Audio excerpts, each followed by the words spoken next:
Hello and welcome to our second week of typography. And in this theory lecture, we are going to get to know type families a little bit closer and give you some hints and some directions that can help you when you're choosing fonts. And so you know what type of font you should use for different occasions. That can be kind of difficult to do because there are so many different ones to choose from. So let's take a look at our agenda for today. So for the agenda today, like I mentioned, we're going to talk about choosing the right font. And first we're going to do a little bit of a review from week 1 about different font categories and classifications. And then we're going to continue talking more about font families and font styles. And I am going to introduce you to Typekit. We're going to talk about readability and legibility and the color of text. And then we're going to go into starting to talk about some of the rules of typography. This will be part 1. We're going to continue with that in week 3 as well. So, right, so choosing the right font. Not sure where this quote comes from, but I've heard it several different ways. And the quote says, "Fonts are the clothes that words wear." Now, I think that can be a very good analogy, and especially as we have started talking about fonts as people as well, with personalities, but maybe people with different personalities dress differently, and also we wear clothes for different types of occasions. And so the designer's job is to make sure that the text is dressed for the right occasion. And that's something that really shows your professionalism and your experience as a designer, is if you know how to pick the right outfit, so to speak. So that's what we're going to be looking at today. First of all, let's review a little bit about our family tree right here. If you remember kind of the ethnicities that we call the different classifications or categories, the larger categories like sans serif,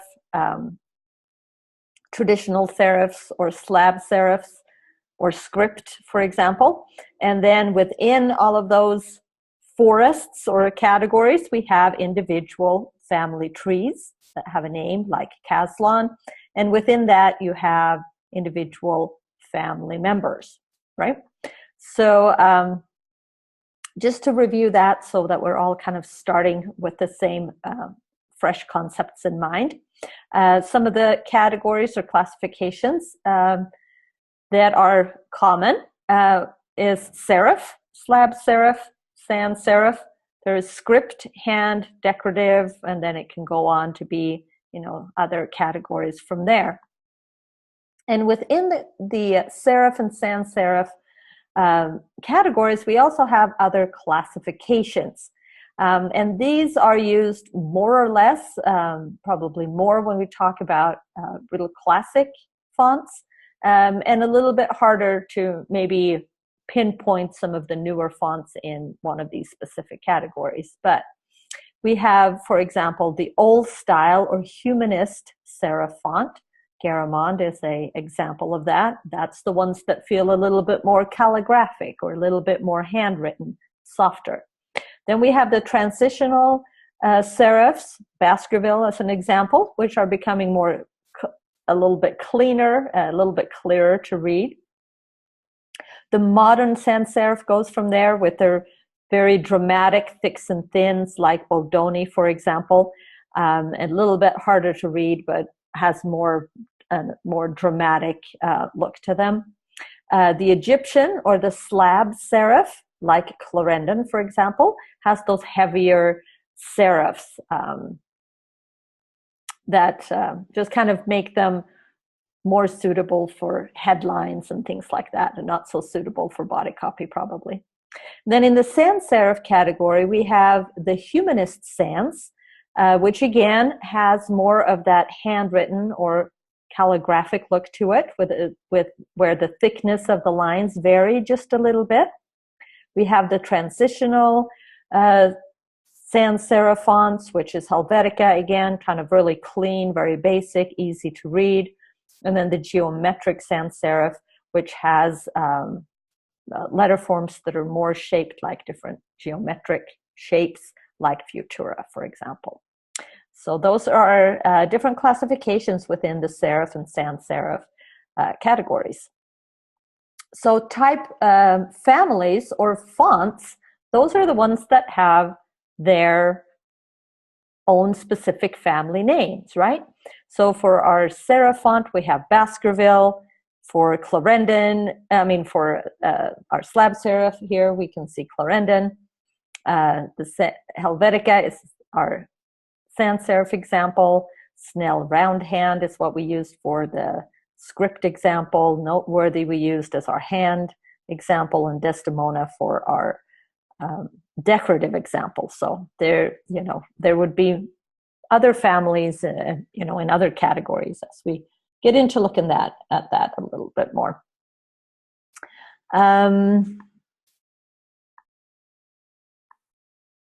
Okay, so and then within each one of the font families, we have the different font styles, which becomes then the more individual persons within that family. Like, for example, the regular style, also called book or Roman, depending on what the designer decides to name these different styles. We have the italics, often called oblique when it comes to sans serif fonts. We have bold or semi-bold, and other versions that might opt in or out, like thin or light, the compressed or narrow fonts, black or heavy ones, even some that are ultra wide, or sometimes even called poster.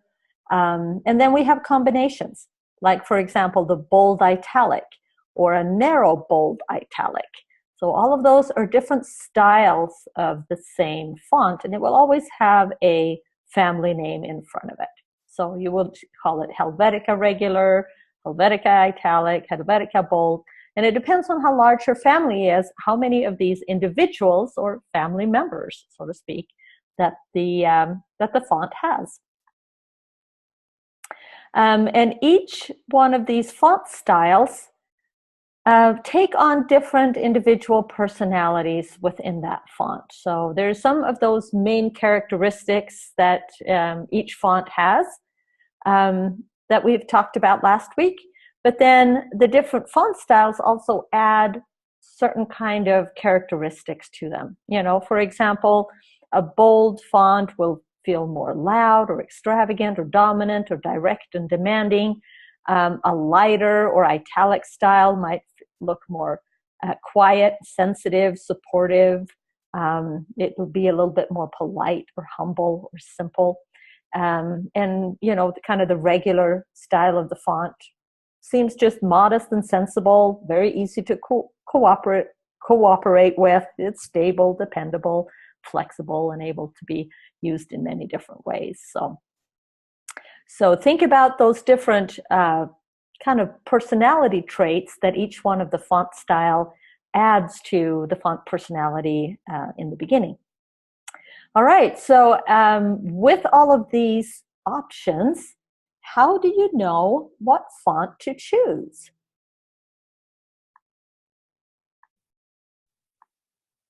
All right, so let's go back to that quote, that fonts are the clothes that words wear. And if our job as designers is to make sure that the text is dressed for the right occasion, well, then we can start kind of narrowing things down and looking at the different categories. So, for example, we will look at, we can narrow things down by thinking about it from, what type of classification or category will suit our needs the best. Is it a serif or a sans serif? Or do we need something that's decorative or handwritten or scripty for formality? And then once we have kind of decided which category we want to go with, we can go down and start looking at different type families. We want to, look at those pretty carefully so we can see what the different family traits are, but we also maybe want to check out the different styles and see if they're, if there's large or small families, depending on if we're going to need a lot of different styles for this, or if it's something that's only like a one-time use, or if it's something that we're choosing for a standard font for a company's style guide, for example. Then we want to make sure that it has several different styles and options that we can use for different types of uses. And then for the specific design and project that we're working on, we have to choose a specific style, a specific individual to do the job for us. And then we go down and look at if we want to use the bold, italic, or condensed, or whatever it might be. So a little thought here on serif and sans serif, because you probably will run into this and into the traditional guideline that will tell you that serifs are for print and sans serifs are for web. So and the basic rationale for that is that the serifs, they were designed to with the serifs in there and with the thicks and thins of the letter forms. Each one of the letter forms are quite unique, and they're easy for our minds to recognize. And the serifs will lead the eye from one letter to another and kind of just bind the words together, which makes our brains used to those connections, and then we remember words, and we're more able to read things faster and things like that. So that's kind of the traditional approach to that. And also the sans serif fonts, the even strokes of the sans serif fonts are actually easier to read on the screen because, of different resolutions and stuff, and the pixels, some of those thinner lines might actually disappear. And so those even strokes are better for us to read on a screen. But it also has a little bit to do with what's common and what we're used to. And I think it used to be that serif fonts were used a lot more than the sans serif fonts, especially in printed type on newspapers and in books and so forth. And so people of the generation that grew up reading everything printed, they're more used to the serif fonts. And so those become easier for them to read because their brains are already programmed to recognize letters and words using those fonts. Now, the next generation that has really grown up more with digital media than they have printed media, and are really used to just reading everything on a screen, or people that are kind of transitioning into reading more things on a screen than they are on a printed page. Well, their brain is going to start getting used to seeing maybe more of these sans serif fonts, and so they don't become as difficult for the brain to recognize anymore. They become, easier and more familiar. And so I think some of these traditional guidelines are starting to kind of gray out and become a little bit blurry because we are using more digital media now than we used to. Another thing to consider on top of that, though, is the formal and traditional feel of the serif font versus the more modern and graphic feel of the sans serif font. And this you can use kind of to your advantage. And I see specifically, news articles and things like that, even on the web, kind of take advantage of this. When you read something in a sans serif font, you kind of tend to think that it is maybe a little bit, more modern, maybe even more liberal, and the serif print feels more traditional or conservative of some sort. I'm not going to totally, kind of politicize these fonts, but that kind of has a general feeling of it. Something that is more traditional, more conservative, more stable, all of those things tend to kind of lean towards the serif fonts. So that's something that you want to consider as well. Now, there's newer fonts that have been designed especially for the web, and there is some even serif fonts that have been designed to be more legible on a screen as well, so used for the web. So totally depending on the fonts that you are choosing, they can be used either place, but you have to choose wisely. You have to consider the things that we have talked about and the things that we're going to talk some more about the different widths and shapes and qualities of line and all of that kind of stuff that the fonts have, what the serifs look like, all of those kinds of things. Take those into consideration to see how they either help or hinder you in the media that you're going to put them in.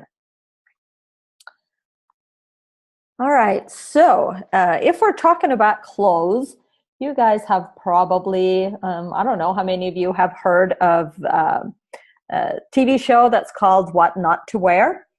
Well, that TV show, for those of you who are not familiar, there's a couple of stylists that go in and grab some unsuspecting people that have been nominated to have kind of a wardrobe makeover. And so they take them and they like go through their whole closet, throw away a bunch of their clothes, and then kind of try to teach them about what type of clothing will fit their lifestyle, their body type, all of that kind of stuff. And then they go shopping and have a great time. So it doesn't really have anything to do with like making over the person themselves. They just take them as they are, whatever body style and type they have and whatever lifestyle they like to live. But they try to kind of tailor their clothing choices to that so that they're as well dressed as they can be for their different situations.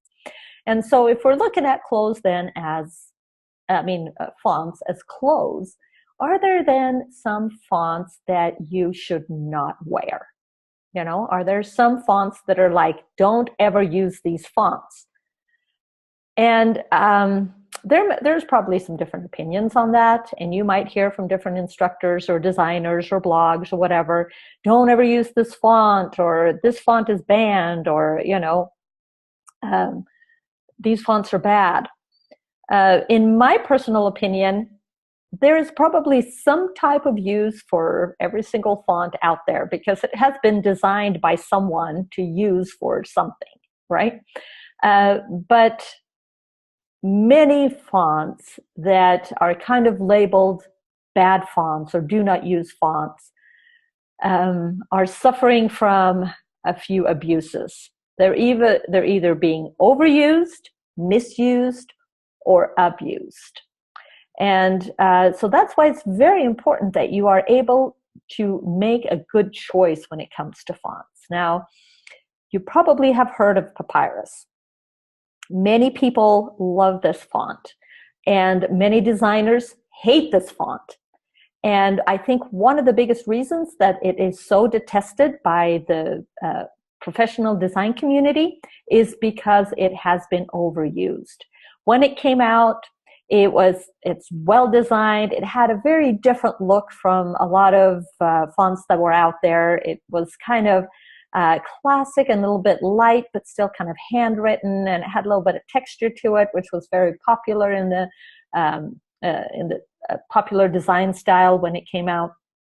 And so people just kind of, and it became, I think it was adopted by Microsoft, so it was available in word processing programs and so forth. So it was there for people to use, and it felt new and it felt different, and people just started using it for everything.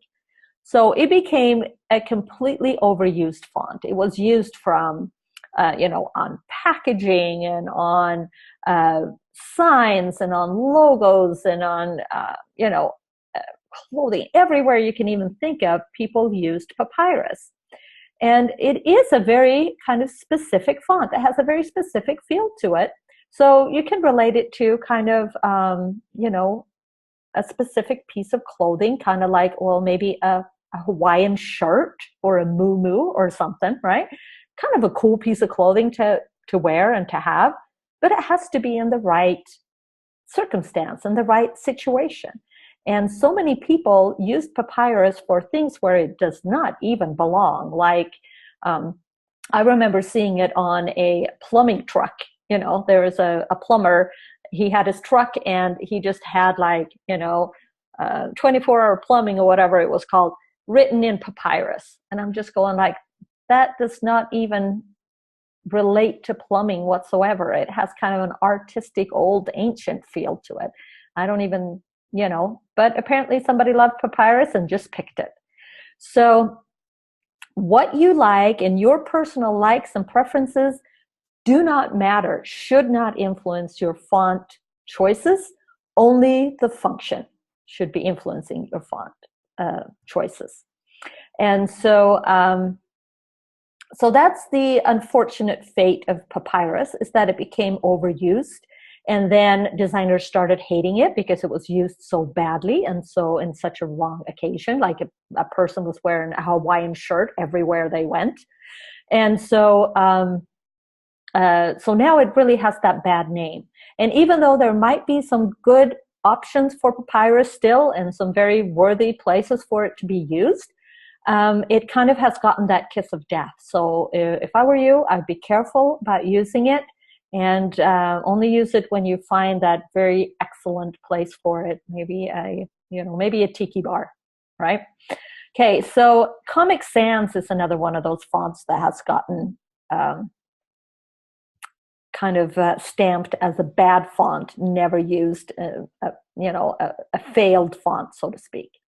But I think that name and that label comes from the misuse of Comic Sans. Now, Comic Sans was actually developed by Microsoft for their little Post-it note application that they had on, in their Word document and such. And so it was supposed to mimic handwriting, so it kind of felt like you put a little Post-it note on something.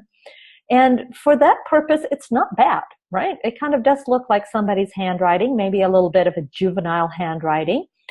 But people started using it for all kinds of things. You probably have seen people put it on posters, put it on their email signatures, all kinds of places where, this childlike handwriting really isn't a good professional choice at all. And so because of the misuse of Comic Sans, it has also gotten kind of that kiss of death. And so I would be very careful about using Comic Sans. And there's actually quite a few other kind of handwritten, soft marker looking fonts that you can choose from instead of Comic Sans, so that you don't kind of, fall into that slap on the hand category of using Comic Sans. But unfortunately, the misuse of this font has made it a bad font, so to speak. Now, my example for the abuse, the Bleeding Cowboys, there could be lots of different examples for this. And the abuse of a font is kind of a mixture between overuse and misuse, I would say. But, when you see fonts that are very specific, like this one right here, Rosewood is another example that you might see mentioned. It was also a decorative font that became really popular all of a sudden. It's kind of a Western style looking font.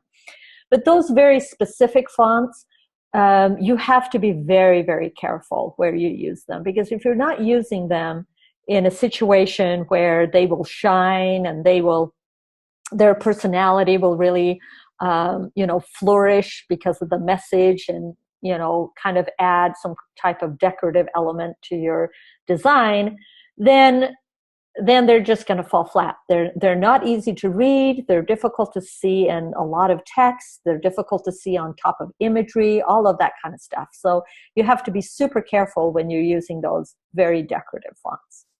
So again, remember, you will have specific preferences. I do. There's fonts that I love and there's fonts that I don't like. But I try very hard not to let my personal opinion on the, prettiness, so to speak, or beauty of a font to influence the way that I use it for function. Because you have to think about, how does the font function? That's going to be your primary objective when you are choosing a font.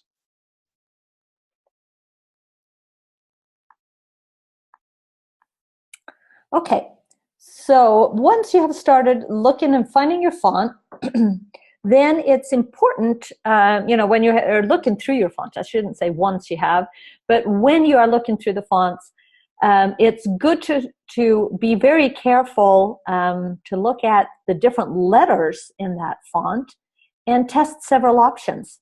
Because as you can see by the samples right here, the letters A, W, and S will look quite different depending on the font that you're choosing. Right here, you can see the A is a different type of A in this italic font right here than it is in the regular style. You know, the thickness and the heaviness of them, if you look at things, you know, that have descenders and ascenders, that will really make a big difference as well.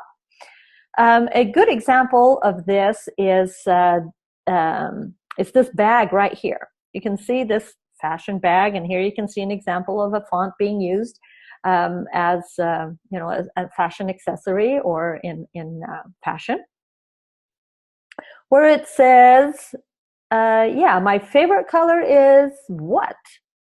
Okay, if you look at that carefully, and if you didn't have the premonition of the glittery text, you might read something probably not intended. How many of you saw the word Hitler instead of the intended glitter? Okay, so you can see because of the way that this lowercase g has been lifted up and is above the baseline, and then it connects to the L, it creates a perfectly beautiful script-looking capital H, right? And then we go over here, and the crossbar on the T is just disappearing here because of the way that it's overlapping. So it could very easily be read as an L. And then all of a sudden, instead of glitter, we are reading Hitler. Now, if you had a different font, that mistake would be completely eliminated. You can see how just using a different font and using a capital G in the beginning and making sure that you know, the two T's are down below so you can see the crossbar, you know, then you have a perfectly legible word. And all that was changed was the font between this. And so it is very important that you look at the word itself, especially when you're using some kind of headline or where the type is, you know, part of the design, that you look at the letter shapes and see what they look like, and show it to some other people too, because I think a lot of times when we know what the word says, we're pre-programmed to read it that way. But if you show it to somebody else that might not know what we were intending, then they will see any kind of miscommunication that could be going on there. All right, so also from last week, want to remind you where you can go to review these fonts so that you can see them and take notice of these kinds of things, what the different letter forms look like, you know, where, what they look like in the different styles and whatsoever, and so forth. And you can also even, as we talked about last week, type out the specific word in that font. And as you scroll through and look through those different fonts, you can see what they look like. So on Mac, you can find that in the font book, and we talked last week about alternatives that you could download for a PC. And then you can also look at that in the Adobe applications as you open up your character panel, and you kind of can highlight your text and scroll through there and see either the samples on the right side of the font or the preview in your document. And also remember that you can find glyphs under the type menu, and that's where you can find all of those different special characters that you might need to use. All right, so you know how to look at the fonts that you have on your computer, but where do you go to find different fonts? You know, your font comes, I mean, your computer comes with certain system fonts.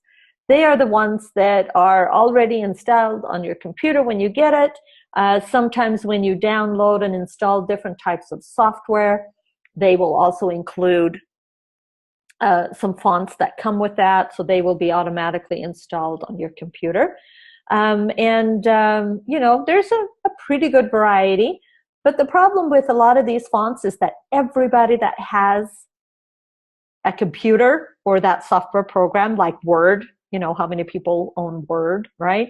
Or even Adobe, you know, everybody has those fonts. That's so they become pretty commonplace, right? They don't become very unique, and they are kind of predictable, which can be good and fine for some things like body copy or whatever. But once you start wanting to make your designs feel special and unique and custom made for your client, then you might want to have some other fonts as well. Now, there's free fonts available on the internet, and you can search for those. There's different sites like DeFont or 1000 Free Fonts. There's also, I have found quite a few fonts, like I have a Pinterest board where I save different cool type and things like that, and a lot of times there will be imagery that comes from a different blog or a designer blog and stuff, and sometimes they include free font downloads, like a promotional and things that make you kind of want to keep going to their blog. They will offer some of those free fonts and things like that, and that could be fonts that they have created themselves as a designer, or not really sure where they might have gotten them, or they could be just shareable fonts that are free to use, and you can just access them from that blog or whatever instead of from the website. So, you know, a lot of these places have a good selection of fonts, especially when it comes to decorative fonts and things that you are only using occasionally and maybe for a very specific use. You can use those, but do be careful of malware when you go to any of these free sites. There's always going to be pop-ups and things to click on that can take you sideways to things that where you don't want to be. I haven't found that many of those on DeFont, for example, so that's one that I have gone to several times to look for alternative fonts. But you also have to think about the usage rights. We're going to talk more about that in our last week of this course on usage rights and copyrights on fonts. But many of these free fonts are only available to use for non-commercial projects. And so you wouldn't necessarily be able to use them for your client, but you could use them for your schoolwork or things that you're just kind of working on your own. Now, there's also font foundries, and that's kind of what we call, I don't know, purchased fonts or foundries or kind of stores, most of them online, where you can purchase different fonts.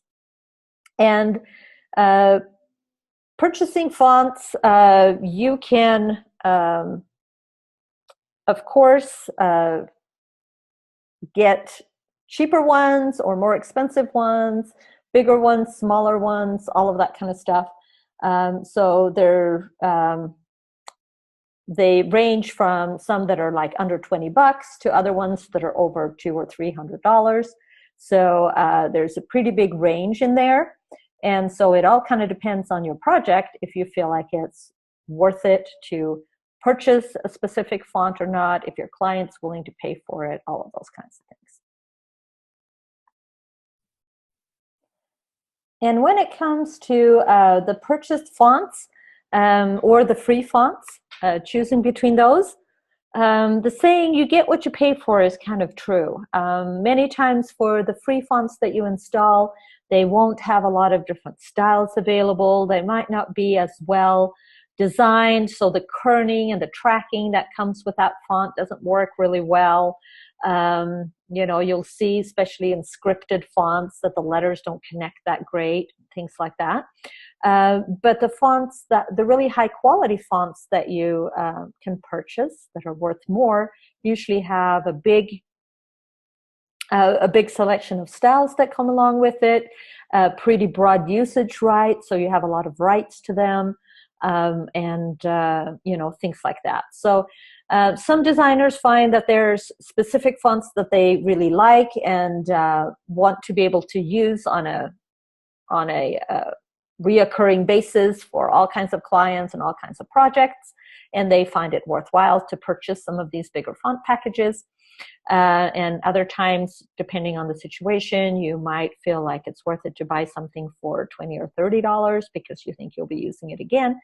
But so that's completely kind of up to you, your clientele, your business, how it works, all of those kinds of things. And again, like I mentioned, in week 4, we're going to talk more about the usage rights. Now this week, though, we are going to introduce you to Adobe Typekit. This is a great place to find fonts. And Typekit, there's the web URL right here. And it's an online font library, we could call it. And it is part of your Adobe CC subscription. In Typekit, your fonts are synced through the internet connection, and so you have to have an internet connection for your Typekit fonts to function on your computer. So that's one, I guess, disadvantage in some cases. And you have to be online when you're using them. There are tons of those fonts that are, so to speak, free with your Adobe CC subscription. There's also other fonts you can actually purchase and download.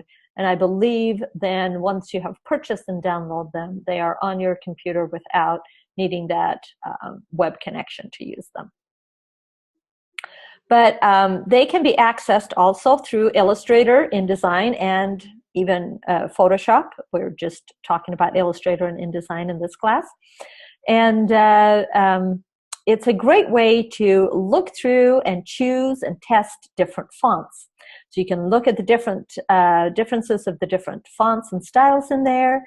You can even look at specific letters and words using the custom text feature in there. And then, but once you decide which fonts you want to use, each one has to be either synced or purchased. So let's go in and take a look at Typekit and see kind of how it works. And we'll start from our previous Illustrator document that we have been kind of using here in class. So it doesn't really matter what program you have open. You can reach it from any Adobe software program, and you will access it through your characters panel. So either through the characters panel up here, or if you're using your type tool and the character panel shows up here on top, that works as well. Either place, if you go to the drop-down menu where you find your fonts, over here on the right-hand side, you can see it said Add Fonts from Typekit.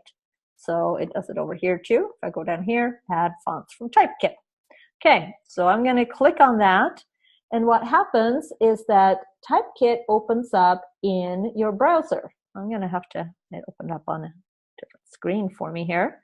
So let me fix it a little bit so it fits on our screen a little bit better. All right, so here we go. So it opened up in my browser. And as you can see, because I was in my Adobe software, it logged me in with my Adobe ID. If you're not accessing it through the software program, if you just go to the typekit.com URL and you haven't opened any of your Adobe software yet, then you have to log in from there. And then it's going to look a little bit different. I think that it's going to take me to the same place here because I'm logged in. No, so this is kind of the home page if you just go to typekit.com. Again, if you're not logged in, it will ask you to log in. And then from here, you can, there's a lot of different things you can do from here. You can look at the synced fonts that you have. You can search for a font if you had one in mind. You can also go and look at each one of them by foundry. So there's different font foundries that you can see here that are actually connected to Typekit and working with them. where you can purchase fonts. But then you can also take a look at the font families that are already included. And if you click this Explore Your Font Families, you get to that same page as you get to through the Adobe software. And here on this page, this is where you can again search for a font right here. You can look at all the different families that are available. You can look at the, the ones that you have in your library, your marketplace. You can even check favorites. You can see down here, this one has a little heart on it, so I chose it as a favorite. And you can look at fonts in lots of different ways. You can click this if you only want to see web families. But we're going to look at all of these different ones. And over here, you can see that there are some filters. Let's see. Yeah, over here, let's just start left from right. Right here, you can either choose your own custom text. You can see I put in some initials right here. I was looking for some things for a logo. Or you can choose a square format, or you can choose this format. You can, I was going to say, usually there is, down here at the drop-down menu, you can enter your own text. You can have it be capitals, numbers, and I think this is actually, will show you the, if you have a bigger view, it'll show you the lowercase as well. Or you can have some different sample texts right here. Some of them include numbers, which can be helpful if you want to see numbers. Right here, you can scale how big your display is, how much you can see of it. And over here, this number right here, so this is the name of the font and who created it, what foundry it's from. The number right here tells you how many fonts are included in this font family. So this is a fairly large one. It has 18 family members. Gastromond, on the other hand, is a very small family. It only has 2. And then as we scroll through, you'll see, some of them are larger and some are smaller. And when you are looking for fonts, you can filter, okay? So this is your filter area right here. And you can see that Adobe has decided on 8 different classifications. So they have sans serif, serif, slab serif, script, decorative, hand, monotype, which actually means that each one of the letters are exactly the same width. This is looks a little bit mechanical, kind of can look like typewriters, or it's kind of font that's used in programming, for example. And then a black letter font right there. So, so you can choose here. You can click sans serif, and then you'll see that it changes. So only the sans serif fonts are being displayed. If I click the serif, we'll start seeing only serif fonts, hand fonts, so forth. Some of these fonts are probably crossover categories, like some script and hand might be similar. Some decorative ones might also be similar to either a script or a hand font. Other filters that you can add to this is recommendations for either paragraph text or heading text. So, if you look at these ones right here now, let's see, they might not even recommend any for paragraph text. Exactly, right? So handwriting is not very good for paragraph text, in other words. But if we choose the serif fonts, it will give us quite a few recommendations for paragraphs. And if we then choose headings, well, yeah, then it's going to show us a few other ones that they recommend for headings. There's also different properties that we can go in and choose, like different weights. So if you only want to look at really thin fonts, you can do that. You can select that. Or different widths, if you want narrow ones, regular ones, or some that are really wide. That can help you, so this saves you time. You can also sort fonts by X height. And if you remember that medium, larger X height makes things easier to read. So let's do a little pretend here. Let's say that I'm looking for a good font that's body copy. The light ones and the wide ones are really not going to give me much options. So I'm going to choose a regular weight. and a regular width. Okay. So here we go. So now I'm kind of getting all of the mainstream good body copy fonts to help me here. If I choose the smaller X height, oh, they didn't have any of those. Maybe a larger X height. Yeah, and those are pretty easy to read as well. Then I can choose different contrasts. So if I'm looking for something with a lot of contrast, let's see. There was not much there. Regular contrast, we have some good ones, and this is no contrast at all because it is a even stroke on there. Then these ones down here also gives us, if we want to look for some very specific fonts, for example, the ones that are all caps, or some that have either regular numbers in them or have the old style figures, which you can see here that go up above and below the baseline. And then there's other things here like language support. You know, if these fonts are supported in different languages, that's mostly applicable for people that are creating websites and need to have, you know, those websites be accessed in different languages. All right, so you can see that you can go through here and you can really go through and search and look for lots of different fun font families. So let's play a little bit more, and let's look at the decorative fonts, for example. And it looks like my search right here, because I was kind of specific about it, gave me a pretty narrow search. Let me just, like, I think you should be able to deselect it completely, right? Let's see.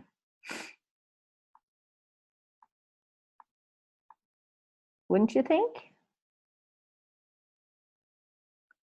Let's see here. If I don't want to have any properties selected, how do I go about and doing that? Hold on here.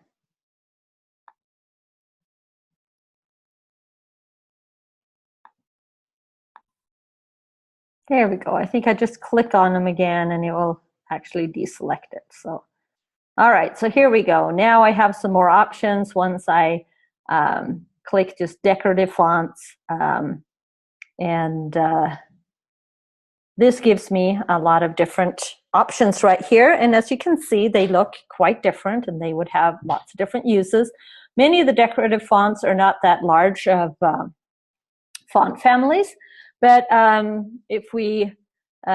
if you want to see more of each one of the fonts, you just have to click on the family itself. So I'm going to click on this one right here. And then you can see that down here it has 8 different options actually within this. And some of them, it just looks like it's mostly textures that are added to some of these fonts right here. And if you click on one of these buttons, it's going to sync that font and it will be available for you in your software program. So let me just do this Milka regular, for example. So I'm going to sync that. And as you can see, with your Adobe subscription, you're actually only allowed to use 100 fonts. And so I have actually exceeded my limit here with 9 of them. So usually they kind of let you go a little bit above, but you can also go to manage synced fonts and you can unsync the ones that you're not using. It's pretty easy to sync and unsync fonts. Or you can purchase plans, of course, where you can have more fonts installed. So, so let's see, we have Milkasoft Regular. I have synced that font. So let's go back to my Illustrator document and just look for it right here. Okay, you can see Milkasoft, so it's right there. Right, so I have both Milkasoft and apparently I had Milka, the Milka sample already synced as well. So then you can use it in your program. Yeah, so right here, Milka Regular, you can see that it was synced beforehand, and so if I just don't want to have it synced anymore, I just click the unsync button, and then that will free up space in my Typekit library.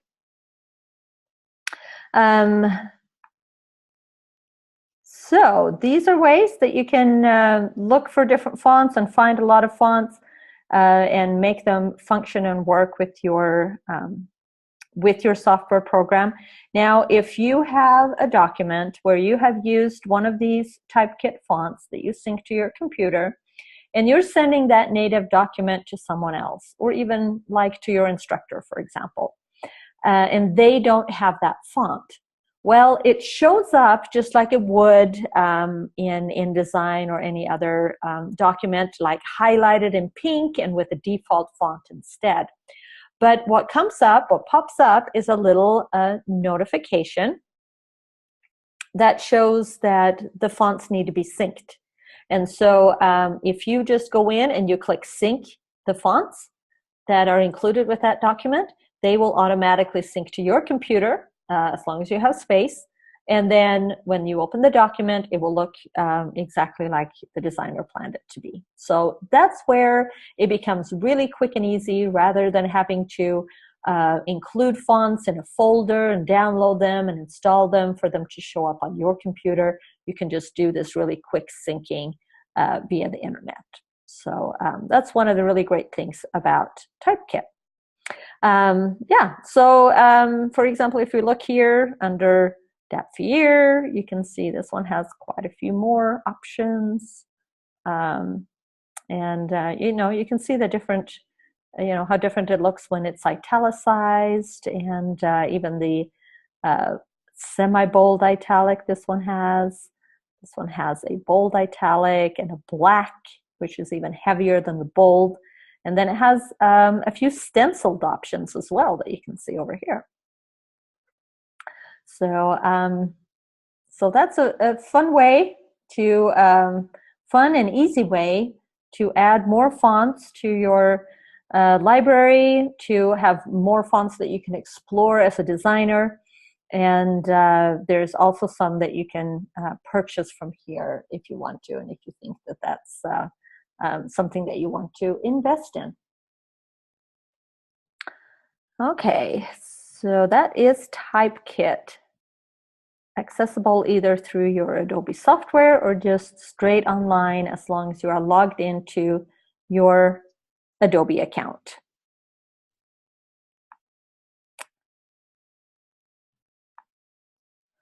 All right, so now you have all of these options. Maybe you have looked at some free fonts. Maybe you have purchased some fonts. You have looked through Typekit, and there's tons of fonts in there. There's actually thousands of fonts available through Typekit. So it's a really broad library. And the other thing I should show you guys there too in Typekit is when you go and you're looking through the fonts, up here at the top, because there are so many, you might want to sort them differently. This is by featured. You can sort them by name, and then they just show up alphabetically. And you can also show them, sort them by newest. And so those are the ones that have been added to the library most recently.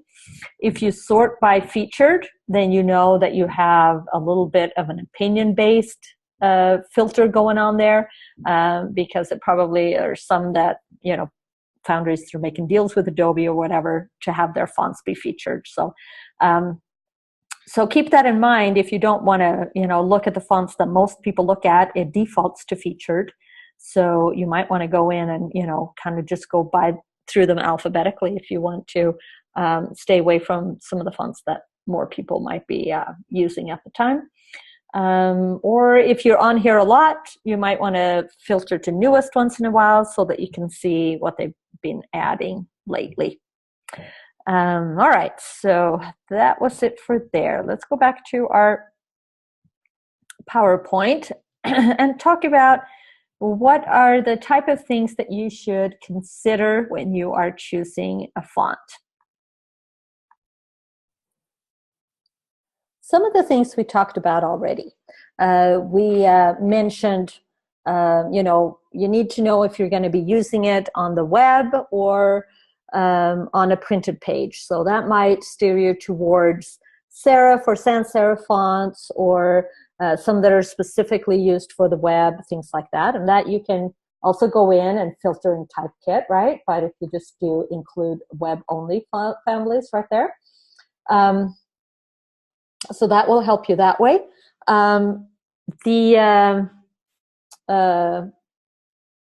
The other thing that you want to think about then is the font personalities. And that's when you really need to kind of think about what the shapes of these fonts are, the different X heights. Do they have serifs? How detailed are the serifs? Some fonts that have like really unusual serifs can become kind of agitating and difficult to read in smaller type. So you need to know what your font is going to be for to begin with. And then that's when you really need to start eliminating the ones that are not going to work for you. So you want to think about the stroke contrast, for example. Again, if it's a lot of contrast between the thicks and the thins, that can make it hard to see or read in small sizes. You want to think about the stress of the font or the body shapes, where the thicks and the thins are at, what the terminals look like, like kind of like the serifs too, the details of them, or the terminals, if they're rounded, some of them have little balls on them and things. Some of the common features that are going to be helpful to you, the complexity of the font, and just its overall personality. So for example, if we start looking at going back to Typekit here,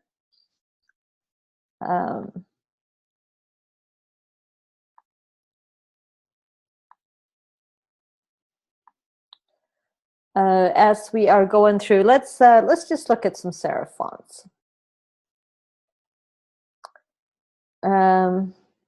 And think about, for example, let's say that you are trying to find a font for a newspaper headline. Okay, so so you start by thinking, okay, do I need this font to be serif or sans serif? Well, if I have, if my body copy is a serif font, then I probably want to have something that is a little bit dominating and bolder, right? Something that is going to demand some attention. So, but it also has to be easy to read. So I probably would choose between the serif or the sans serif fonts. I wouldn't necessarily use a script font like this for a newspaper headline, because that's going to be, doesn't feel as, newsworthy or important, and it's harder to read. I definitely wouldn't use, a handwritten font, because then people are probably not going to take it very seriously. The same thing with decorative fonts, right? So I would start with either serif or sans serif. I could go down here and I could choose from the headings, make sure that it's one that really works well for headings. I can choose something that is bold, so that helps me out and it stands out a lot. And then, if you're trying to fit things into a newspaper heading, the really wide fonts, I'm not going to fit very much text in there. So if I choose a narrow width, that might help me as well, because then I'm going to be able to fit more characters on one line, and I'll be able to maybe be a little bit, not take up as much space for my headline. So those are some things to think about. Now, if you were doing a different project and you were, say, looking for creating a logo for a hair salon, well, the same parameters and the same things wouldn't be applicable, right? No longer do you need to worry about fitting a ton of text into a little small line. No longer do you need to worry about it feeling bold and important, right? You have different criteria. You want it to feel probably, a little fun and soft and happy. So maybe you're looking for a script font. I'm going to take off these ones right here. But because it's going to be a logo, maybe you still want something that's a little bit larger. So now this gives you some other options right here. And if you're doing it for a logo, I would definitely go in and put in your custom text right here, because you know what the name of the salon is. So I'm just going to call it hair salon, just so that you know, and we can make it a little bit bigger so you can see it. But now if it's called hair salon and the name of it, then you can see it right here as you're scrolling through. So that's going to help you a lot, right? Because if you didn't see this exact word, well, maybe you wouldn't be able to see how unique this H looks with this little curl over here. And that one looks kind of fun. And the O even has like a little dot in here that almost looks like a little eyeball. So if your hair salon is kind of modern and fun, maybe this would be a great one. If you are looking for something that's a little bit more traditional, well, maybe, you know, this script font right here would be better. Or let's see what else they have, or something that feels a little bit more formal like this one.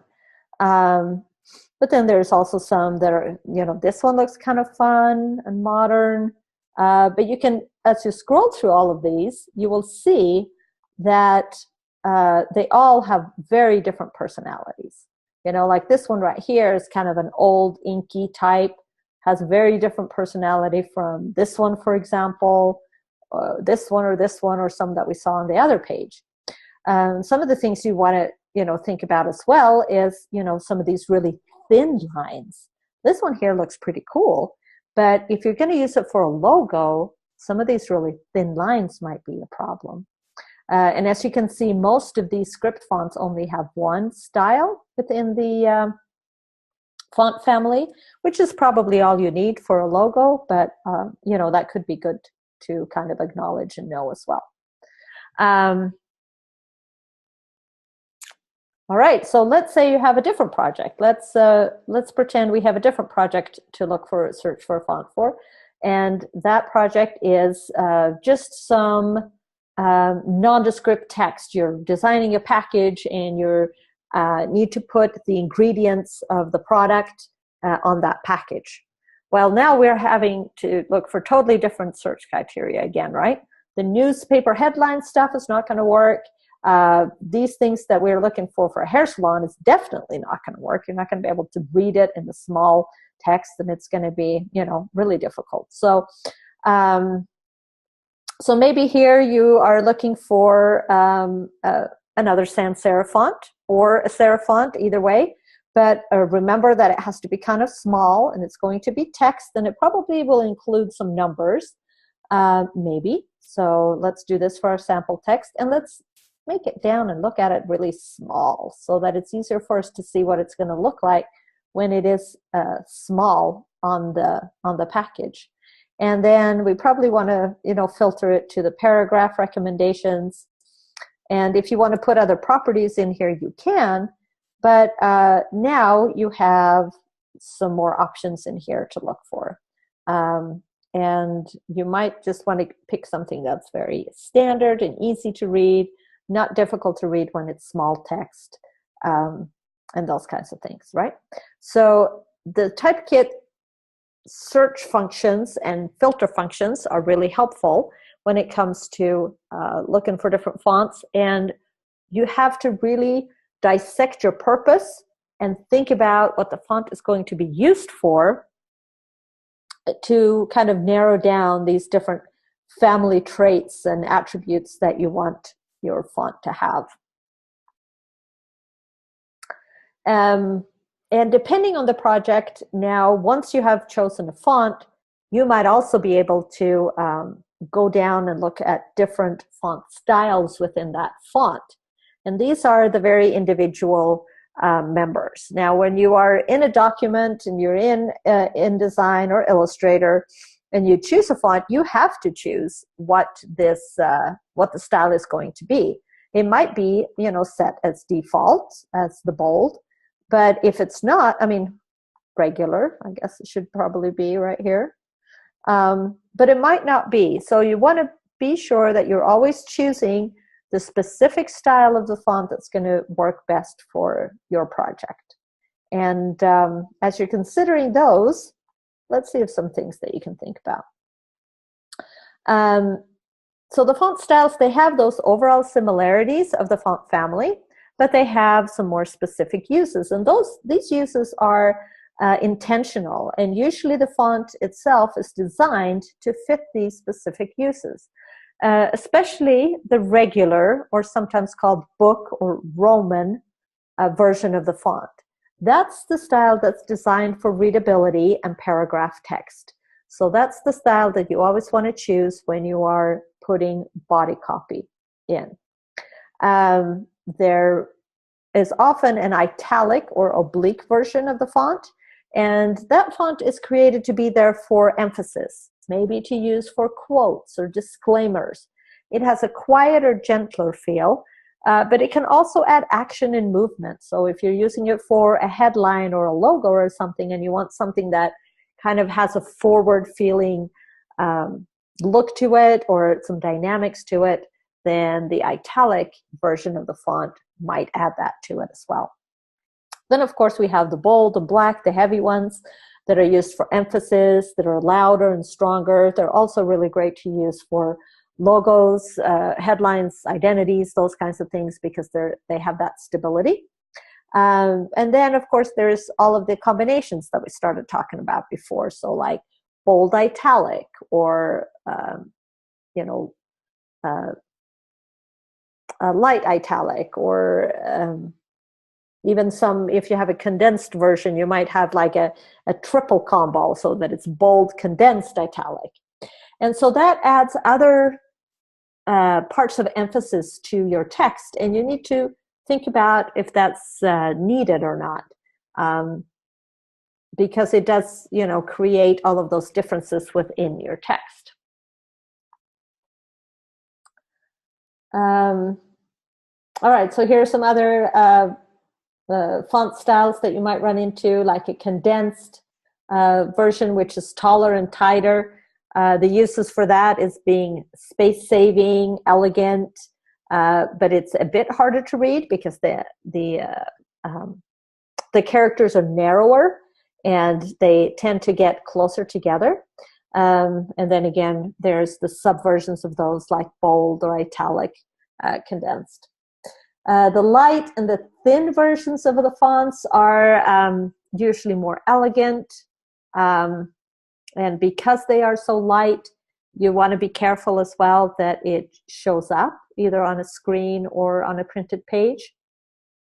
In many of the thin and light versions of the font, they feel a little bit more open. There's not as heavy, but there's could also be condensed or italic versions of the light or the thin font. And then some fonts have like a white and extra black, or sometimes it's called ultra or poster. And those are very powerful and demanding. Sometimes it gives you a compromise in legibility because the little holes inside of the letter forms are not as prominent, and it makes them, a little bit harder to read. And you should not use these in very small sizes. They're kind of made to be used in the larger sizes.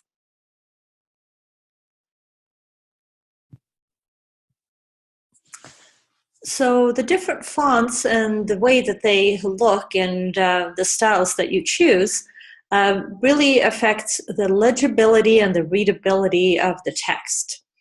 And these two terms might seem kind of similar, but they are sometimes used interchangeably, but basically the legibility of a text is how recognizable the letters are.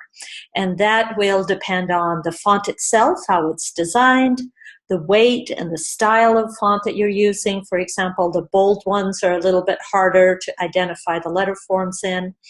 The X height also has something to do with how easily each of the letter forms are recognized by the viewer and the brain. Also using uppercase or lowercase letters make a difference here, and we'll talk more about that later. The readability of a text is the overall ease of the reading. So the size of it, you know, if it's really tiny, small, or, you know, in a decent size to read. The weight and the style also takes an effect here. It's, you know, some lighter texts are harder to read, maybe just because of the contrast to the paper. Some bolder ones feel heavy and clunky to read. But also the spacing. So the tracking, which is the letter spacing, and the leading, the line spacing, makes a big difference in how readable the text is overall, and also its line length. Let's take a look at a few examples right here. Okay, so I have the same font, but I've used different styles for all of, and different settings for all 4 of these paragraphs. And you can see this first one right here. It's pretty comfortable, pretty comfortable to read. It has kind of a medium line length. It has, if we look up our character panel here, we can analyze it. It has a 12-point font, which is pretty normal, and it has the default leading setting right here. So it's, you know, spaced pretty evenly. So this is nice readable text. Now, if you look over it, you kind of can determine a different color of the text of each one of these. These 2 paragraphs right here look pretty light, and these 2 over here look kind of dark, don't they? Actually, let's organize them like this so that we can see the dark ones and the light ones together. That will be a little bit better for our demonstration. So these settings also influence what we call the color of text. And so you can see this sentence right here, it's, or sentence, paragraph, it's set in the same font, but it's the black version. So the black version becomes kind of heavier to read and not so easy. It just looks a little bit more overwhelming to read when you're just looking at it. And the tracking is pretty tight. You know, those lines are pretty close together. You can even see, if you zoom in here, you can see how some of these punctuation marks and these letters above here start to touch. And that makes it feel quite cramped, and it becomes a little bit confusing to read it. Now, if we look at this next paragraph, it has also that really heavy, thick font to it. It's still set in black, and it's still the same size, 12-point. Now, we've added a little bit of leading here. This previous one, no, actually, it's the same leading. Sorry about that. But we've added some tracking. You can see over here it says 185. So we've tried to open it up a little bit by putting more space between the letters, and that makes it feel not quite as heavy anymore. But it actually still is pretty easy, pretty hard to read, because each one of the letters becomes separated so far apart that we don't get that feeling of the words anymore. And because the lines are so close together, it kind of starts interfering up and down between some of these letters, and it just becomes kind of this maze, or almost like this puzzle of letters, rather than different separate words and sentences that's easy for our brain to recognize, like this text over here. Now, if you look at this last paragraph right here, it has an italicized version of the same font, and it's light, so it feels kind of light and airy, but it could also be a little bit too light to see on the background, for example. And the italicized version makes it so that the letters really almost touch really, really close together. You can also see that it has a tightened tracking right here of -50. So those letters are squished together really, really close, and sometimes that makes them more difficult to see and to separate. It has quite a bit of leading, so the lines are not as close together at all as they are over here in these other darker or heavier paragraphs, but it's almost too much. So you want to have that very nice balance between the letter spacing and the line spacing. And here the lines are so far apart that it actually is a bit of a stretch to go from this end clear down here, and then you have to kind of drop down quite a bit before you catch on to the next line. And it makes each line be very separate, which kind of interrupts that flow of the reading and makes it more difficult to read. So these effects of readability and legibility combined makes a text either harder or easier to read. So we can see here the legibility of this thick black font is less, not as legible as this regular font is. And then with the added closeness of the letters and the lines, the readability is impaired as well. And so that kind of also relates to what we call the color of the text. Like I mentioned, how dark or dense the block of text is on the page. And some of those factors that that contribute to that is the font that you use, the font size, the spacing, leading, and tracking, as we can see here. So if you zoom out and just kind of squint at these paragraphs of text, you can see that these are a lot blacker and a lot darker color on the page than these two are. That here and this one here with the extra spacing is probably the lightest color of all, which will affect your design and what the page and the whole content looks like and how the audience perceives it.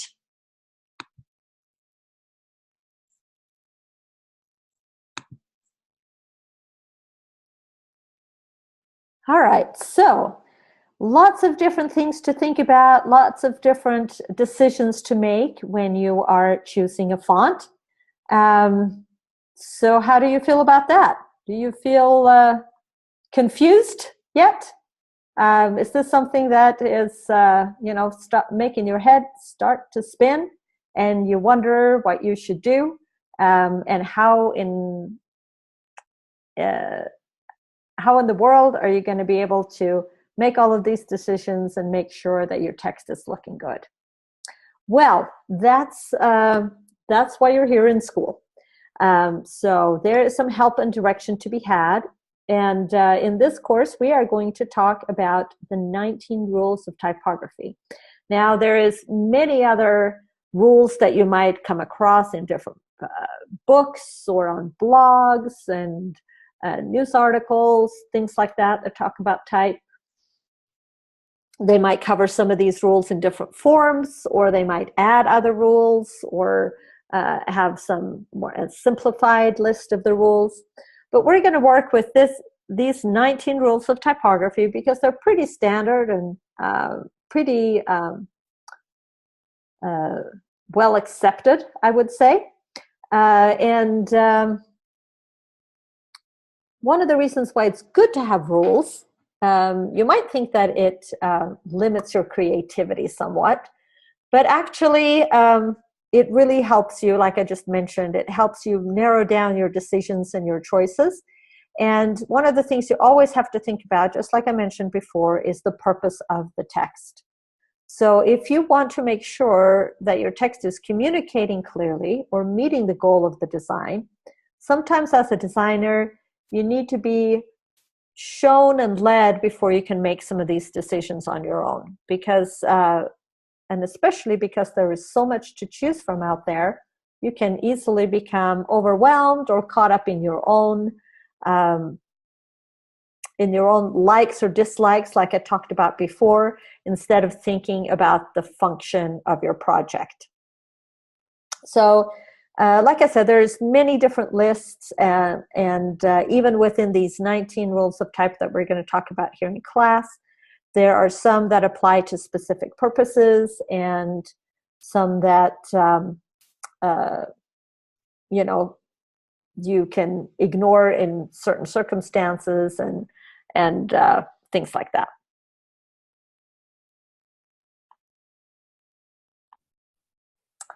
All right, so the 19 rules of typography come from a book by Rob Carter that was written in 2002. And so it does have, it doesn't maybe consider as many digital applications as you might have to think about now. So we're going to adapt and mention a few things that go along with that here. But this quote from him, I still rings true today. Some things never change, and in the typographic realm, principles upon which sound practices rely have maintained essentially the same for centuries. And, this is what you need to think about. The rules are not just there to be there or to stop your creativity or whatever it is. These rules actually have reasons and underlying, some come from scientific studies, some are based on design principles, other things like that, that actually, there's an actual reason and an actual need for things to be a certain way to work and to function.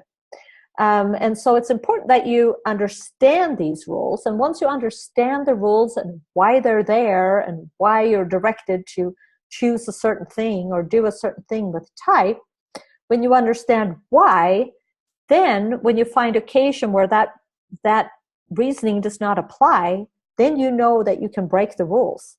And that's when you, kind of have the liberty to break these rules, and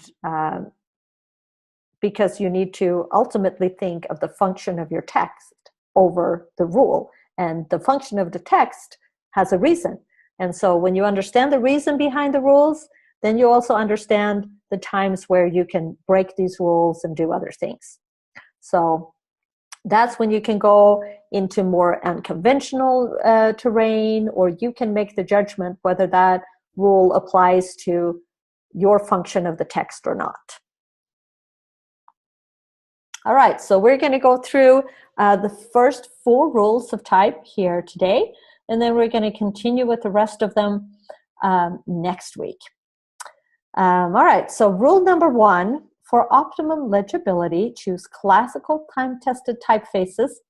These typefaces are drawn and crafted with consistency among characters and exhibit highly legible proportions. Okay, and we talked about classic typefaces last week, and we kind of took a close look at them, and so that we could understand what these, the craft that they had been created with, the quality that they have been created with, and that they were created only for reading, because back then that was all that text was for reading. And so that was the highest priority, not to be unique, not to be eye-popping, not to, anything like that. It was for legibility. And so these time-tested classic typefaces that we talked about last week are always a safe choice. And here's a list of some examples along with the ones that we talked about last week. And you can see, Baskerville is in there, Bodoni's in there, Caslon as well, Futura, Garamond, Helvetica, Gill Sans. There's some other ones added to it here as well. So always think about the purpose of your type. That will help you choose whether you want a serif or a sans serif typeface. And always be careful so that you are not distorting the fonts by incorrectly using your tools or text boxes. Now, another great thing about Typekit, and if you're kind of moving away from some of these specific names that were listed there, but you want to see what the font is, what the font that you're choosing, if it's going to be, past some of these legibility and readability tests that we've talked about. Typekit is actually very helpful for that as well. So if you go into Typekit and you, let's see here, let's go back so that we can kind of take a look at your font choices right here. Let's say that you're looking for a serif typeface. and you're looking for something that is you're going to use in paragraph text. Let's have our sample be just like so. And then you're choosing one of these fonts that are down here, okay? And you scroll through and you're saying like, okay, this one right here, I want to test and see how this one is looking. And if you choose it, then under details, you can actually see what it looks like in different sizes and in, in different sizes, I guess. The leading stays the same here in these examples, but you can go up here and choose, this one says Kaluna Light. So if we want to say, if we want to look at the regular version, for example, we need to choose it up here. And then we can scroll down and you can see what it looks like in different sizes.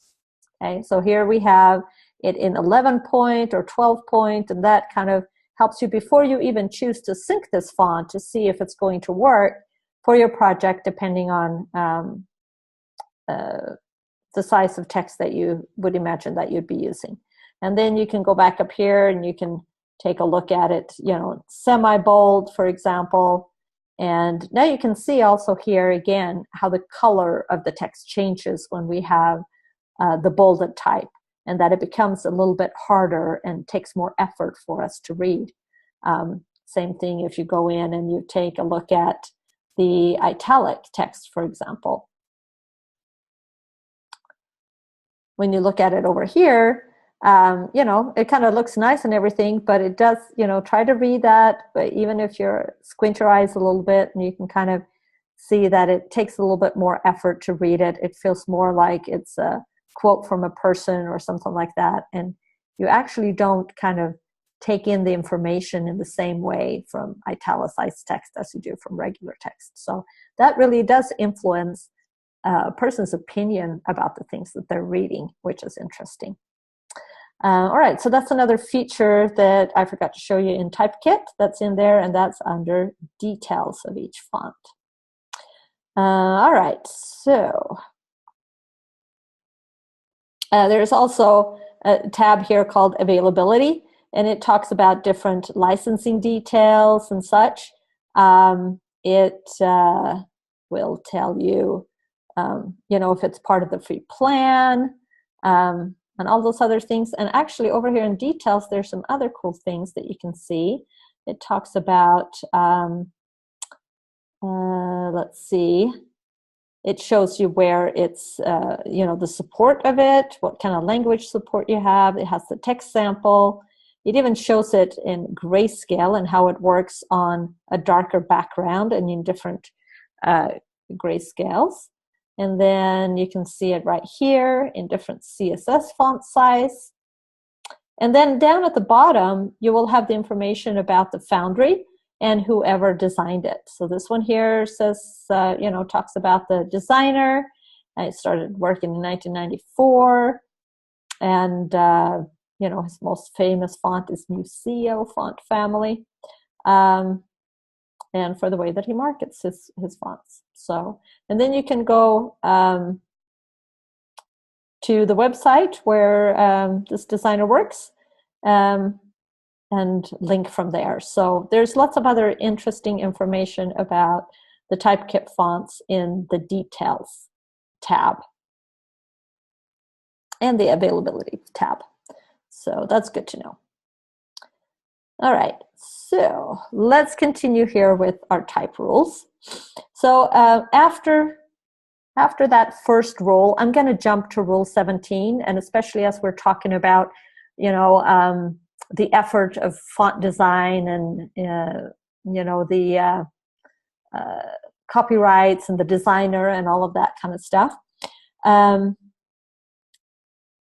Rule number 17, I almost want to call it rule number 1 when it comes to type, is to always maintain the integrity of type. Do not arbitrarily stretch letter forms.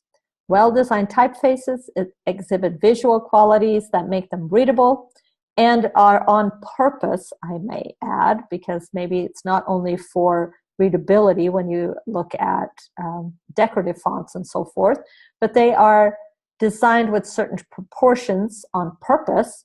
And if you distort them, that compromises that integrity.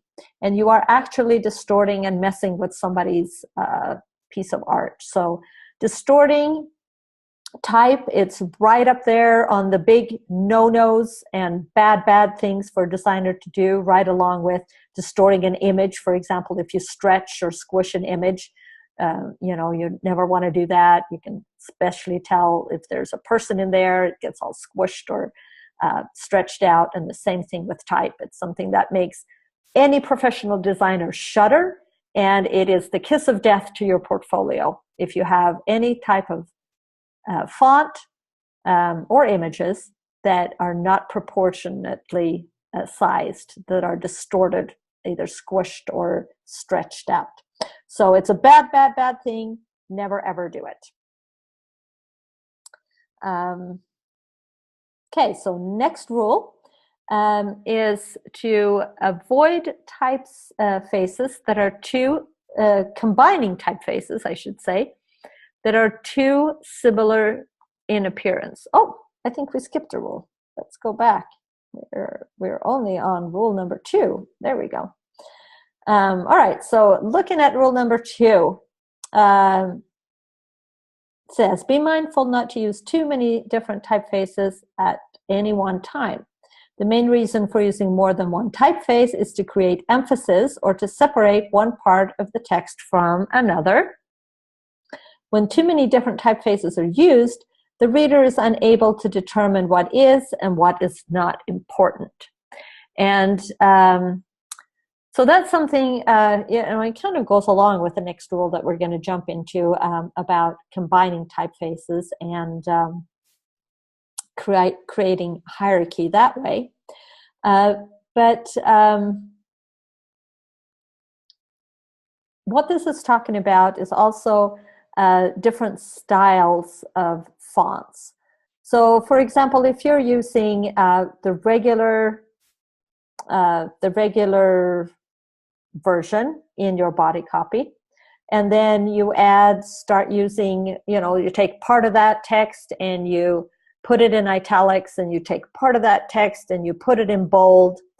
All of those different styles are created to add some type of emphasis, right? And so if you're starting to add emphasis, one type of emphasis to part of the text and a different type of emphasis to another part of the text, and then maybe you make some of the text a little bit larger than the rest, all of a sudden that emphasis just becomes confused. It's like too many different voices speaking at the same time.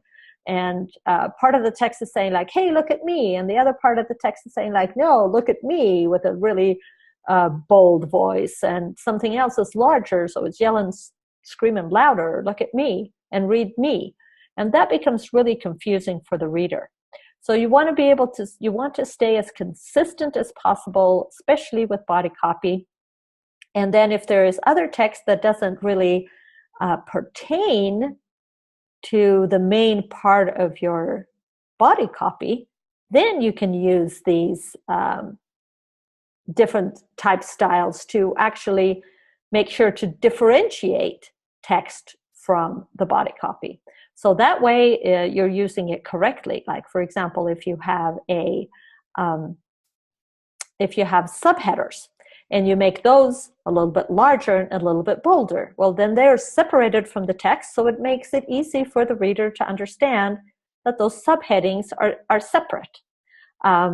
If you have some captions for a picture, and you set that in an italicized font, for example, well, then it's easy for the reader to understand that that text is separate from the body copy, and I'm reading it separately.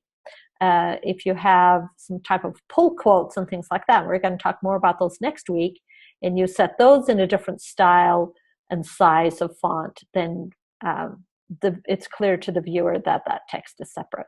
But if you start mixing it inside of your body copy, then that becomes confusing. There's times when you can use maybe just a little bit of emphasis for a certain word or a phrase or a sentence, to help it, but if you start mixing things together a lot and using lots of different typefaces within your layout, then it becomes confusing. All right, so that moves us into combining typefaces. So if you are combining typefaces, whether those are different fonts or different styles of typefaces that are too similar, again, it becomes confusing. Because the reason, again, to have two different things is always to create emphasis and to separate things. And if they're too close together, then that separation isn't there, and that ambiguity makes it look like it's a mistake rather than something that you've intentionally done.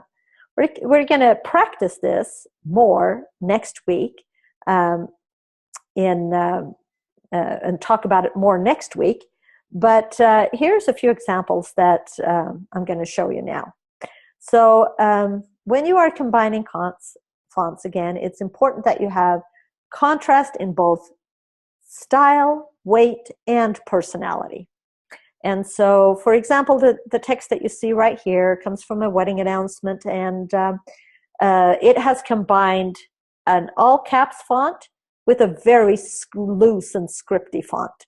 And so you can see that they're kind of almost opposites. They do have some things that connect together, and you don't want to have them be too opposite so they don't even feel like they belong in the same design. So they're still both kind of elegant. But the contrast right here makes it so that they really stand out from one another, and that emphasis that is intended in these little inserted phrases shows up easily, and it doesn't look like it's just a mistake of any kind. So for example, if you are combining font styles, you want to make sure that you're kind of working from the ones that have the biggest difference. So for example, a bold and a light, and then maybe if you add the oblique to the light, then that makes them even more different, right? The medium and the light are a little bit, kind of close together, but they're still more different than if you just have regular and light. So you kind of want to skip a step in between, depending on the options that you have. You want to make sure that they're kind of at the opposite ends of the spectrum. So for example, this one here, we have a bold and a black extended of the same font, mind you. So this is all the same font. This is Bodoni right here, and we've got Clarendon right here, and we've got Helvetica over here. So you can see that now those are very, they're very different ends of the spectrum. The black italic and the condensed version of Myriad right here are also very different, because you have a heavy and an italicized version, and then one that's just condensed and simple. So when you're combining font styles, try to choose styles that have enough contrast.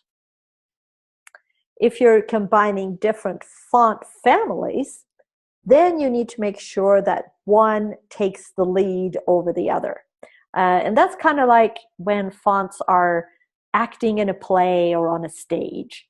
And you have the lead actor and you have the supporting actor. Now, if both of those are trying to do the same thing, it's going to be pretty chaotic, and it's going to just cause tension and friction in the play. We want to know who is the lead, and the supporting actor is not less important at all. But it has a specific role to play, and it has specific qualities that supportive role needs to have. So for example, if you look at these options right here, Helvetica bold and Times New Roman, that combination. Well, the bold is obviously naturally going to take over as the lead. And so if you have bold and heavy font, then you want to make sure that the supporting actor, the supporting font, is pretty simple and non-assuming and not as loud, right? The next combination between Memphis Medium and a Helvetica Light kind of have a similar thing. Now, Helvetica is playing the supporting role here, so it doesn't at all matter what font it is. Isn't that certain fonts are lead actors and other fonts are always supporting actors? It could be that most of the time, if you have some type of decorative fonts, it's probably flamboyant and has enough strong personality that it's going to be the leading font. And the simpler, more easy to read, basic fonts tend to take the supporting role. But also depending on the style that you're using and the size that you're using, some of those simpler fonts can easily take on a lead, like you can see over here with Helvetica. Anyway, so with the Memphis medium, that kind of takes the leading spot because it has thicker serifs, it has more personality to it. Helvetica Light is a kind of a softer and more subdued font, and then the difference in the weight there makes it clear which one is the leading font and which one's the supporting one. The combination between Bodoni Condensed and Avenir, you can see right there. Again, Bodoni has more weight to it. It has more personality to it. Avenir is a little bit quieter. But you can also see that the contrast between this condensed font and the more rounded looking Avenir makes for a good contrast right there. And something else, I can't really zoom in here, but something else that helps fonts be compatible, even though they're different, is if they have similar X heights. And you can see that this one, these two have similar X heights in the same size. They, the lowercase letters are about at the same level. Then right here we have Clarendon Light and Myriad. So you can see that Clarendon, even though it's a lighter font, it has more character to it. And Myriad, it's a more anonymous and what do we call that? A more subdued looking font, more basic font. So it kind of naturally falls in the supportive role. This next combination between Arial Narrow and Lavendria is kind of a juxtaposition. So Arial Narrow is in all caps, so that gives it kind of a lot of weight and dominance.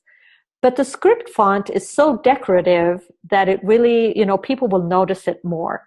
And many times when you are choosing and combining two different fonts, and you're choosing a lead and a supportive font, they have specific purposes. And usually the lead font is for bigger text, less text, shorter text, and your supportive role is kind of the body copy or the bulk of the text or the basic information and that kind of stuff. Not the stuff that's catches your attention right away, but it's more of the nitty-gritties, so to speak, or the even sometimes the disclaimer text or the fine print, as we call it. So when you have, those types of applications, you have to think about that as well. Which font is going to work best in a larger size and for fewer words, and which one is going to work better to be the one that just kind of delivers the information. So as you're starting to combine fonts and families, think about, do you need to go, can you find enough variety within the font family itself so that you can just use different styles? Then you're always safe. Because if you're using different styles of the same font, they're always going to have enough in common that they work well together. But then if you choose, enough difference in there, in different ends of the spectrum, you still get the contrast that you need. So that's a pretty safe way to go. But still think about only using 2 to 3 styles max. Like I mentioned before, if you're using too many different styles, it just confuses the organization of the text and the hierarchy, what's important and what's not. When you are, if you want to go a step further and start combining different font families,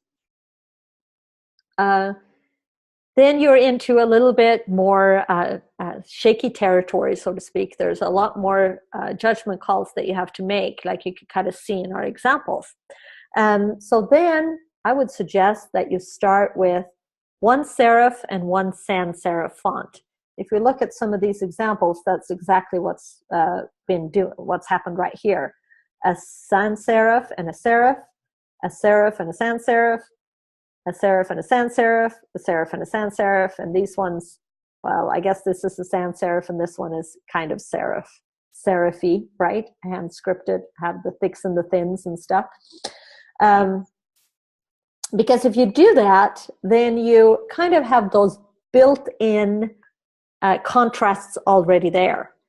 Those main contrasts, and the serif and the sans serif are the main different classifications that we separate fonts into. And so if you have that built in, then you're kind of on the right track. Now, I would still be careful not to use both of these to have kind of strong personalities, because you can still find fonts both within the serif family and the sans serif family that kind of have strong personalities. And if you start combining those, you're going to start getting that clash and that conflict, just like you do when you have two strong personalities at your family gathering, right? So the best combination there is still to, if you choose the one that has, if you feel really strongly about one that has really strong personality, let the supporting font be very simple and clean and basic to just kind of support that that flavor or design style that you're trying to portray with your more specific font, with your more stronger personality font in the other way.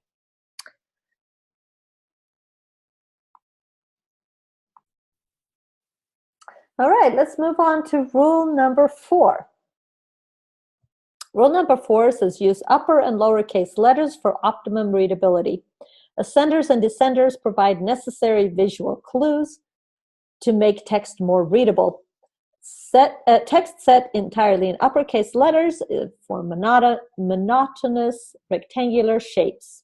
But there are times when you can use this to your advantage. Again, a lot of these rules, the 19 rules of typography, they apply mostly to body copy and text that's just meant to be read. But again, it's important that you understand why these rules make the text easier to read, because that's one of the places where not understanding this is going to cause you the biggest difficulty. Because if you are setting body copy and you have text that needs to be read and you don't understand these rules well enough and you make choices where that text becomes difficult to read, well, then you're not a very good designer and your client's not going to be very happy, and the message is not going to come across. So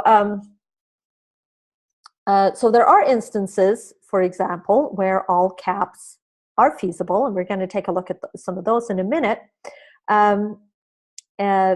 But let's take a look at the reason why mixed case, in other words, having both upper and lowercase letters, is easier to read.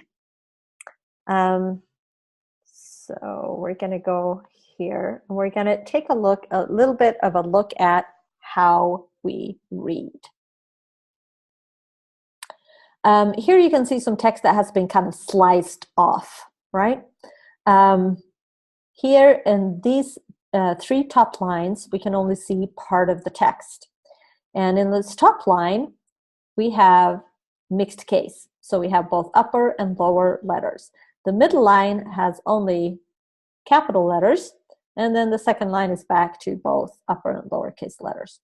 So kind of trying to read what this text says, this upper line right here, you can kind of make out, you can kind of read this still, right? Reading a sentence set with lowercase letters is easier. But when we go down here to this, this uppercase text, it becomes a lot more difficult to tell what these letter shapes are, because they are all the same height, and they're all the same width, and you don't have as many unique shapes for the mind and the eye to memorize and to pull from. And it also makes the eye more tired when there isn't enough variety. It's kind of like when you're driving on a long stretch of road and nothing ever changes. It's a lot easier to fall asleep than when you have some variety and some different things going on, right? So that's one of the reasons that uppercase and using both uppercase and lowercase letters makes text easier to read. Now, there are some other like social cues that are added to this, and I think those are things that, again, have been added more recently, and that is, using all caps in emails and text messages and all of that kind of stuff usually means that you're yelling, right? So that's another reason why you need to be careful in today's day and age, and especially if you're using things in a digital content, that you're not inadvertently acting like you're yelling about something and using all caps that way. Sometimes, though, all caps can be totally suitable. For example, when you are using vertically stacked text, so text that's stacked on top of each other, all caps works much better there because you kind of have those little square shapes to help you out. When you're doing type on a path, many times all caps will work better because, again, the ascenders and the descenders and the different shapes of the letters kind of tend to make the text look a little warped or funny looking.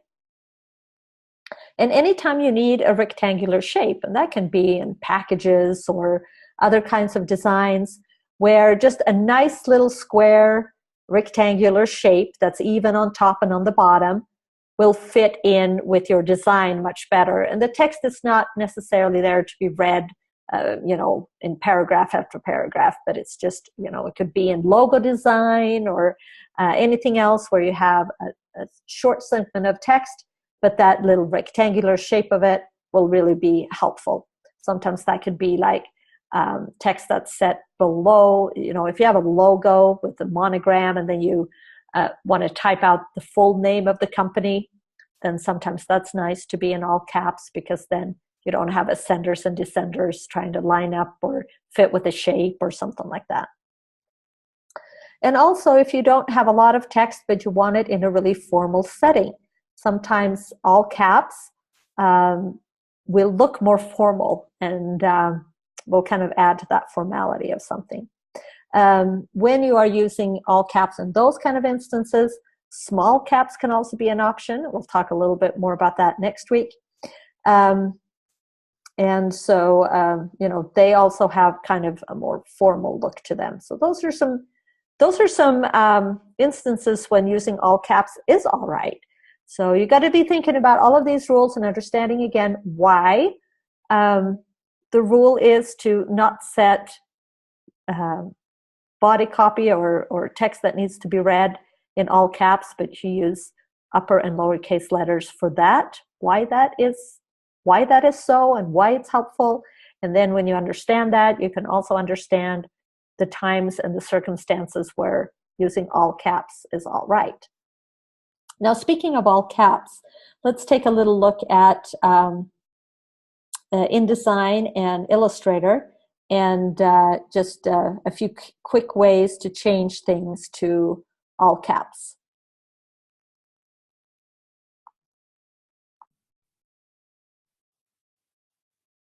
All right, so let's return to our InDesign, our Illustrator document right here with our text that's been set right here.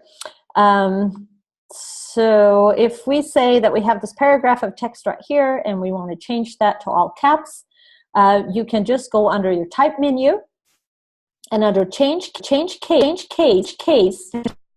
right here we can change it to all uppercase. can see that. And now you can even take a look at it right here and kind of see how heavy it becomes to read, right?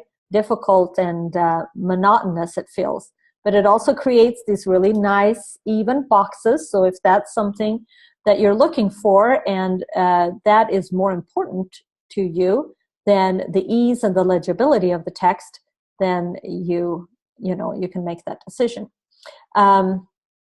There's other options here too. You can change everything to lowercase, and you can change things to title case, which means every single word is capitalized, or sentence case, which means just the first word of each sentence is capitalized, like regular body copy would be. In InDesign, I think we looked at it last week, but in InDesign, there is a setting.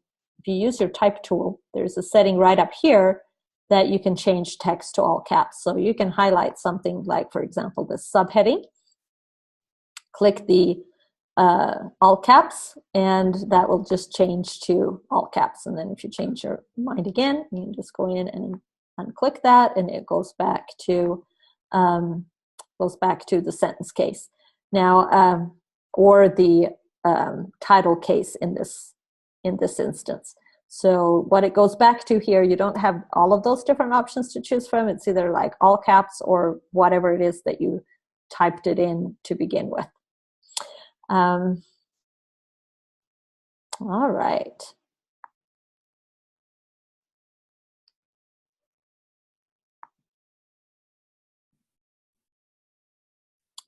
Some other common rookie problems that's kind of related to, but also not exactly mentioned in our rules of type, but that kind of relate to the things that we've talking about here with our font choices and things like that, that you want to be aware of, that you want to stay away from is, for example, bolded body text. It's too heavy, like we talked about before, the color of the text, how it's more difficult to read because of the shape of the letters, all of those kinds of things. Script fonts used in all caps. Now that's something else that it becomes really difficult to read and also not very aesthetic. We can even take a look at that in Typekit, for example. Let's check that out. Typekit. And let's go back over here. And let's make this a little bit smaller. Let's choose some script fonts. And then let's put in our own text here. And I'm going to do caps lock, and I'm going to put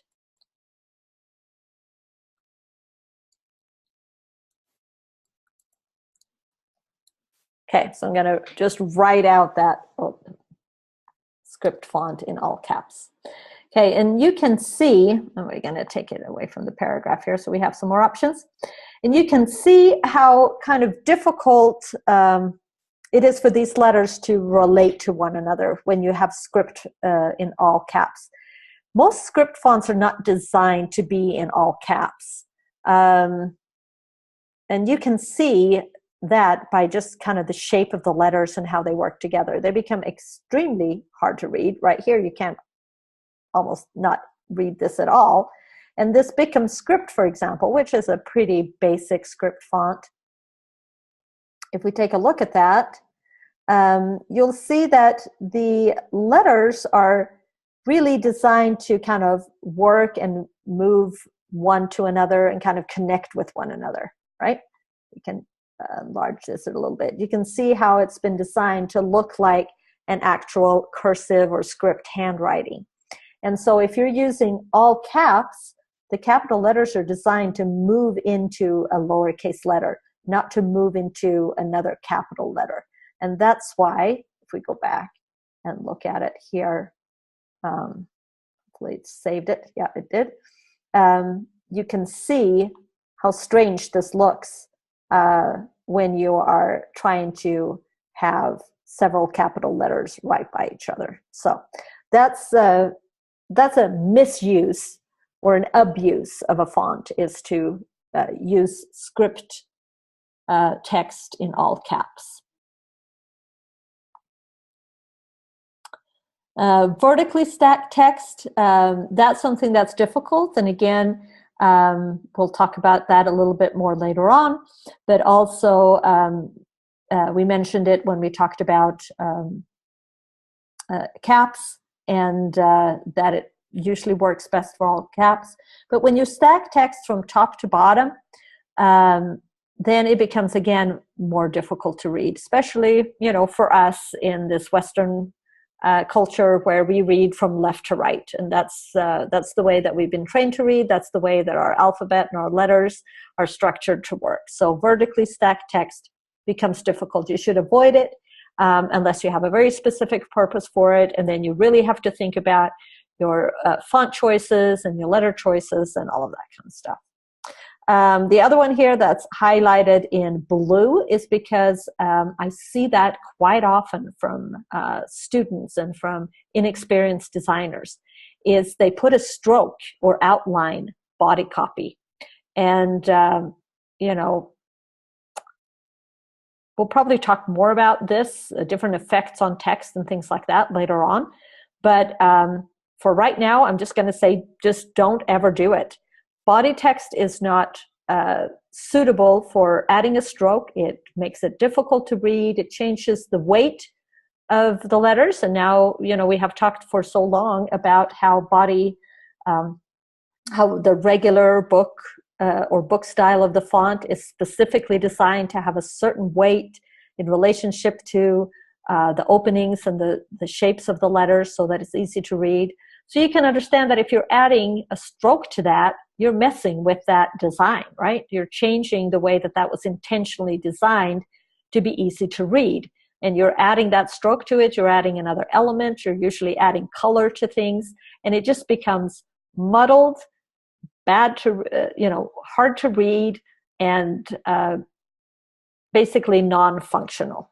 The same with too many effects on text, especially on body copy, like blurs or shading or blends or bevels, shadows, gradients, all of those kinds of things makes text harder to read. And so you have to be very careful and know how to use any kind of effects that you put on the text.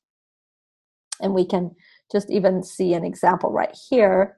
If we go back to our body copy right here, and I will take this text and I'm going to add a stroke to it. So let's say I put a red stroke to it. And you can see right now that it actually, because of the size of the stroke, 1 point stroke to the 10 point size text, the stroke takes over. And you can't even see the black text anymore. But even if I change that stroke down to, let's say 2.5, it starts kind of looking like it's fuzzy and vibrating and becomes difficult to read and just distracting to the words. A graphic designer that is setting text has a specific purpose, and that is, like I mentioned from the beginning, to help facilitate the message, to help the message come through and something to be easy to read and easy to comprehend and easy to understand. When you add all kinds of effects and different strokes or choose extravagant fonts and all those kinds of things, you affect the way that that message is being delivered. And even though it might thrill you to have used all kinds of tools and techniques that are available to you, you're not really doing your job properly.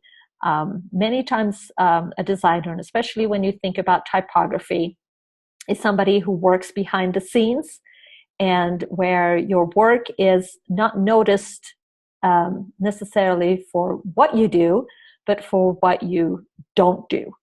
And so it's a sensitive art form, and but it's really wonderful when it works well and you realize that the viewer doesn't really know what you did, but the effect of it is positive. You know, they can't necessarily pick out, oh, you use this type of font, and you use this type of size or this type of leading, and that's why I can read this so easy.